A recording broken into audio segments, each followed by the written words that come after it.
What's up, guys? Flystewie here, and today I want to talk to you guys about the NCAA and the absolute craziness that's going on. And always remember to subscribe to me if this is YouTube, and if this is a podcast, always remember to follow what I am doing. Anyways, NCAA, there is some absolute craziness that's going on here, and I just really want to dive into what this whole thing is all about. So if you haven't heard lately, the news is that the NCAA has been paying to recruit players in the basketball league and also their football league. And my thoughts on this are this. It is so funny how this has been the worst kept secret in the history of secrets. The NCAA has been known to recruit players through money. For really some years, this has been a prominent thing. And the fact that this is coming out, and it took the FBI, a federal investigation, to really go about talking about this thing, to really expose it. It just shows you that where we are as a society. Now, one of the things that really struck out to me is the amount of big name players in the NBA that have been attached to this. You know, pretty much any star you can think of has been paid someone under the table.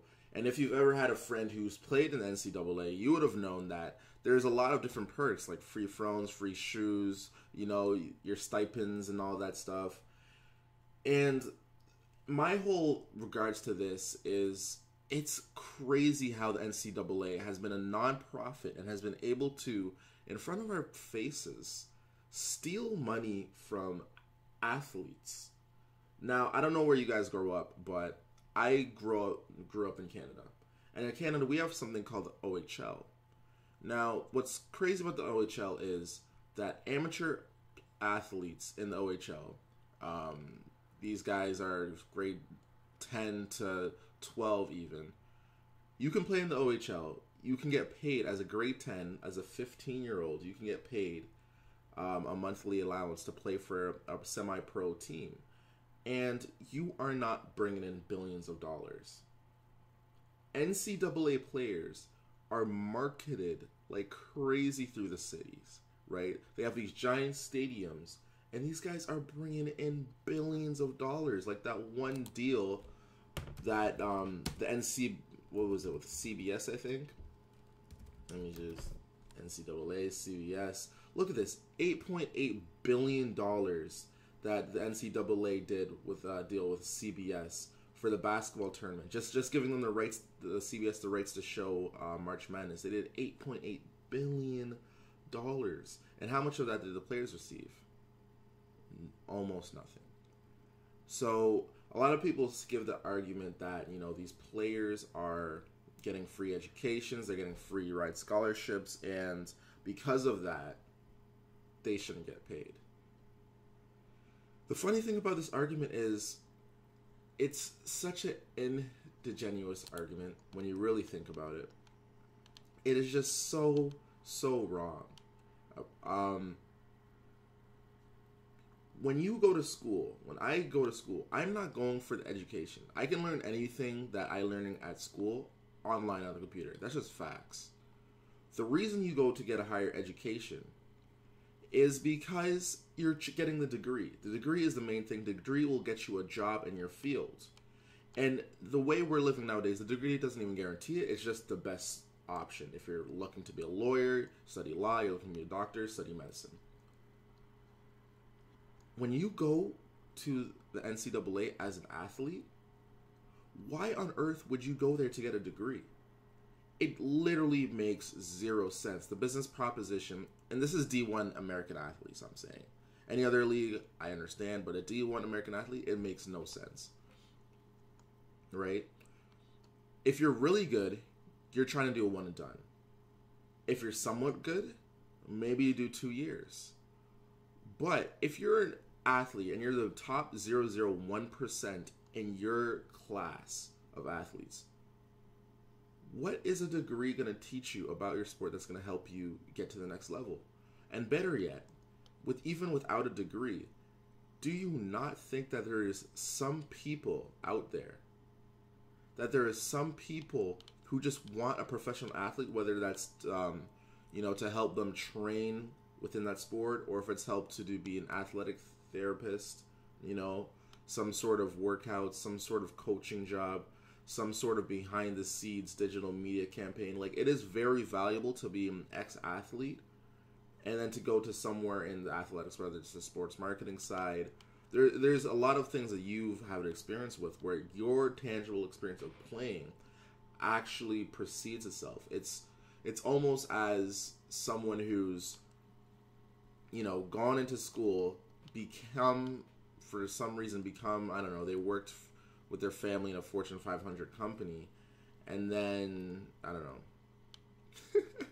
I don't know, I just kind of lost my train of thought, but my main thing is this: the NCAA has been the worst kept secret ever. You got to pay these players, and what I'm super interested in seeing is the competition that's going to open up because of this.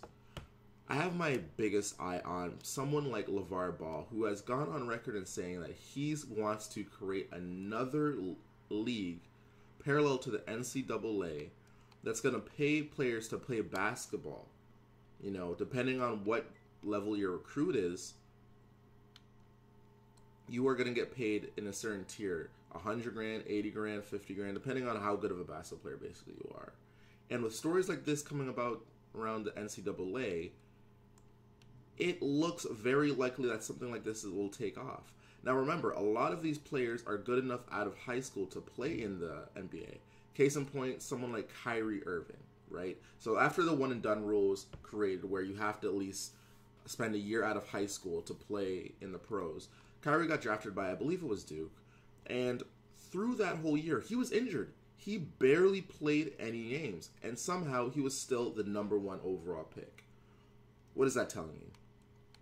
That's clearly telling you that the NCAA did little to nothing to really get him ready for his NBA career. Yet he was the #1 pick. For a lot of sports, it's very obvious how great these players are early. LeBron James, very obvious. You know he was going to be the best player when he was like 16. There is no ifs, ands, or about it, right? And to go about it and somehow cheat these players out of, you know, their hard-earned money, to me, it just seems ridiculous. Especially when you look at a sport like hockey that plays them so early. You know, you look at all these other sports and it just doesn't make any sense, especially when you're bringing in billions of dollars from that early of age. But what do you guys think? Do you guys think that these players should be paid or should not be paid? And what do you think the NCAA is going to do about this? I would love to hear your feedback. Always, you know, I'm on Twitter, obviously, at Flystewie. You can hit me up on there. Or if this is YouTube, you can just leave a, you know, you can leave a good old you can leave a good old comment in the box, and always remember to subscribe to me on YouTube. But I would love to know what you guys think about this. Do you think that these players should get paid? In my biggest opinion, the NCAA is in a lot of trouble in the next 5 years. Because of the advent and the commencement of something like social media has really come to the maturity point where things like this just don't fly under the radar. You know, with the Me Too movement and everything, a lot of injustices are getting pointed out, and with the players able to talk directly now, the players are able to talk directly with their audience. Fans can really see what's going on here. You know, a lot of these players are living basically paycheck to paycheck. You're playing and you're committing around 12 to 14 hours of your day to the student athlete life, especially the athletics part, and you're not getting paid anything. And then you can barely you know, pay your groceries, right? You have top players admitting that they were living off a noodle diet when they're a D1 athlete bringing in billions of dollars. It just doesn't make any sense. And what's going to happen in the NCAA is the corruption's too deep. I don't think worldwide they can go on and really change the culture at every school. A lot of big schools are named this implication of paying players under the table when, of course, it's a rule that they can't. And it's going to be hard for them to really, as a non-profit, in quotes, go about and start paying people, because they just really would have to change their business structure. All in all, My thing is the NCAA is opening itself up to competition. The NBA might even step in and start allowing players to directly enter the G League from high school, or have some sort of feeder program, some AAU sponsored teams that are also getting paid and generating money. If you're looking at like just the generating opportunity or the money opportunity a lot of these players have through this, look at someone like LaMelo Ball. LaMelo Ball is not even a top 10 player, yet this guy has his own shoe. When he praised Zion Williamson as basically a hazard, a public health hazard, because of how much people are trying to sneak into the game and watch them. And you're going to start seeing more of this where players are famous before they even play a game. Look at someone like LeBron James Jr. Right now, this guy is in middle school going to be a freshman, and we all want to watch him. We all want to watch him in person. How much money could he generate? How much ticket sales could he generate for you to watch his game? Young kids are marketable. And the NBA most likely is going to have some sort of feeder system similar to hockey here in Canada with the OHL, where young players are going to be able to get paid money for doing what they love to do and not having to go with this NCAA route. One of the other things that's really weird about this is players, they can't even make money off of their likeness. Like, you can't go down to the store to a mom and pop shop and make an extra $500 off of signing autographs there. You know, you can't go on any billboards. You can't make money off being on a radio host or any sort of gigs like that.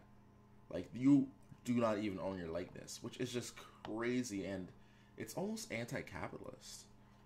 It's almost against the overall business perspectives, where you come and you join this organization and they own your right. You know, if you get a 9-to-5 for most jobs, not only do they pay you, but you own your 5 to 9. You own what you do after, pretty much. So it's just crazy to think that this has been going on for so long. And that's one of those things about social media that I love, is the fact that we can just have these conversations.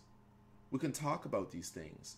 And a lot of these hard issues are getting figured out because of the microscopic, just the highlight that we're putting on as a society around these issues. So all in all, I'm really excited about to see how this is going to come off. I really want to look into this more and see how this develops. And in 5 years, and under my take, I don't think that the NCAA is going to be the monopolistic player. And I think there's going to be at least 1 or 2 prominent leagues in NCAA football and basketball that start popping up with open competition. Always remember, once again, this has been Flystewie. Hello, Flight Crew. Always remember to subscribe to me on YouTube and follow me on podcasts anywhere that podcasts are available. That's Google Play, iTunes. Anyways, we off. Easy.